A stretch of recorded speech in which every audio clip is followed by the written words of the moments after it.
И да се качвате на гърба ми да си правите известност. Съдете му, искат да ме вкарате в затвора.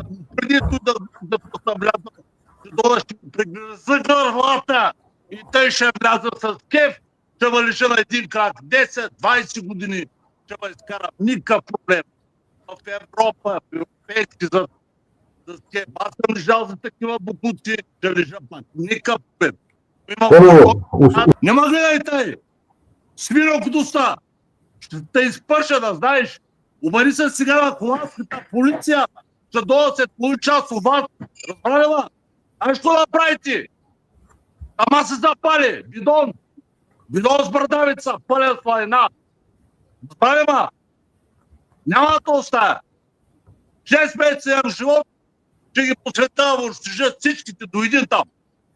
Защото от тук нататък ме чака кошмар. Ясно ли ти? Ясно ли ти, бе? Абе, отговори ми, бе, дебил! Отговори ми ли ме гледайте, бе, свино мазда, бе, отговори ми, бе! Ко мълчите, бе?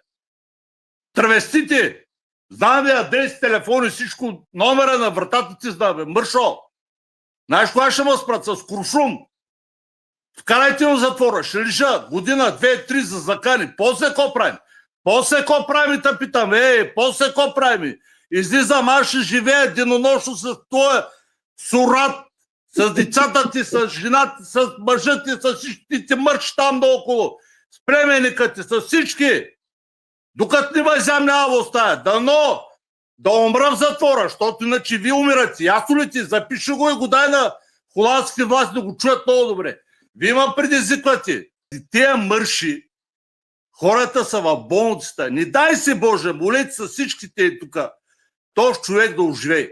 Този човек умре ли, вие сте наред, никой съд няма, болима хуя, смъртна присъда иска, обаче няма да го оставят дишите. Запиши го той нещо и го закарай в холандската прокуратура сега, веднага. Докато не съм хвала превоз, съм дошъл пред вас, бидон, не ма гледайте, ще ебам майката, гнуста, пълна слайна, точно заради тия полеси. Много отворен не разбираш от правилни въпрос, дете си чела във Фейсбук за консултации на българи в чужбина и се правиш много грамотна и подтикваш оня мангасар да търси оно и влечуго изцъкленото с единия бъбрек да лъжи, че аз съм бил някакъв страшен буклук. Вие ще го отнесете. Ти, бидон и оня мангасар. Ясно ли ти? Виж ма хубаво. Виждаш ли ма? Защото може ти последната картинка в живота се спери. Ясно ли ти? Запиши хубаво. Приведи го на 15 езика и го дай в 15 прокуратури. Цървули гуси. Кой е говорил за вашите деца, бе? Мърши! С кого се ебавате ви, бе? Аз нямам колко, бе. 60 години. Аз съм пил съм от тук нататък. Ще търся вендета. Няма да оставя. Ясно ли, бе? Няма да оставя. Добре, ще дойда, ще ме очистя, ще влява в затвора, ще ме излежа. Какъв е проблем? Аз съм на 60 години. Там има лечение. Първо, второ, трето. Спортна зала, доколкото крякам. Ама виж едните пръст. Запиши го и го предай. Сар, къде е той, бе? Ела, бе, мършо, дет ми затваряш телефона. Какви работи ми писа, бе? Маменцето ти, че е, бе, наркоман скапан, бе. Наркоман скапан, ела, ти е, бе, путката майна, ще те удера жив, бе. Мършо! Жив ще удера, да знаеш. Ще се бие ми, няма да се бие. Кой да се бие с тебе, бе? Да махат ти тъпата кратуя, ще ти еба путката майна. Ти се объркал човека, ей. Те ли сте ви, бе? Къде си живяла ти, бе? Холандия. Къде си живяла? Искаш да се познава 2-3 холандски съди. Защото жена ми ги познава лично. Защото сме били на дела.